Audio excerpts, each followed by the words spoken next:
미행을 했다고 생각을 하십니까? 회장님.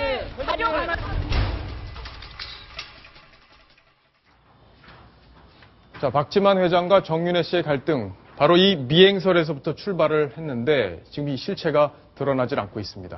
자, 이동희 차장. 네. 자, 결국에는 미행설이 있었다는 게 사실처럼 보도가 됐었는데 근거가 하나도 없는 거로 끝났어요. 예, 정작 당사자인 박지만 이지 회장이 어제 검찰 조사에서 말한 것으로 지금 전해진 내용인데요. 예. 많은 사람들, 여러 사람들이 내게 누군가 미행하고 있다는 이야기를 해줬지만 실제로 나를 미행한 사람을 내가 확인한 바가 없다. 내가 의심한 적은 있지만 나를 미행하던 오토바이 기사를 붙잡아서 자술서를 받아냈다는 내용은 사실이 아니다. 라고 명확히 밝혔습니다. 자, 그러면 미행 얘기는 자기가 전에 들은 거네요. 그렇죠. 본인이 전에 들은 거고 오토바이 기사를 붙잡아서 자술서 받았다는 게 시사저널 보도였는데 그 보도에 대해서는 본인도 부인을 한 겁니다. 그렇습니다. 그죠? 자, 그럼 결과적으로는 박지만 씨는 의심은 하고 있었는데 근거는 없다. 이런 상황으로 봐야 되겠네요. 저 글자를 좀 여러 가지로 해석을 할 수 있다고 저는 생각이 드는데요. 예.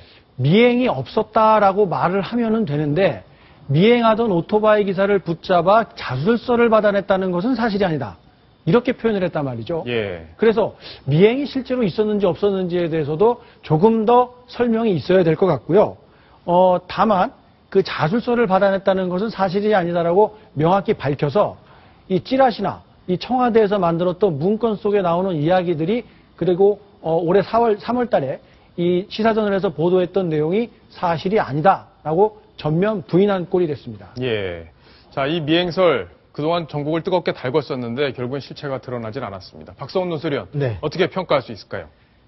지금 박지만 이지 회장이 검찰에서 이 미행설을 어디서 들으셨냐? 예. 라는 데 대해서 조응천 전 공직기강 비서관 등으로부터 지난해 11월 미행을 당하고 있는 것 같다라는 얘기를 들었다. 아, 그래요? 이렇게 진술한 걸로 알려지고 있습니다. 예. 이렇게 비춰볼 때 아마도 그러면 이제 조응천 비서관을 아마 다시 소환을 할 텐데 검찰이 소환해서 이러한 내용. 자, 조 비서관은 누구한테 어떤 근거로 들었는지 이 부분을 아마 조사를 하게 될 겁니다. 여기서 조 비서관이 들은 것이 여러 사람으로부터 그렇다라는 뜬소문의 하나라면 이것은 상당히 부풀려진 실체보다 부풀려진 미행설에 그치는 것으로 예. 판명이 날 텐데 이와 관련해서 그 전에 나온 얘기 중에 하나가 정윤회 씨 쪽 인사가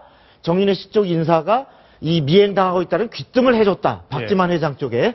그런 얘기를 해줬다라는 얘기가 있었는데 그 부분도 과연 신빙성이 있는 얘기인지 지금 많은 얘기 중에 문건 얘기처럼 오가는 수많은 구설 중에 하나로 조응천 비서관에게 전달된 것이 확대되어진 것이 아닌지 그런 생각이 듭니다. 예. 네.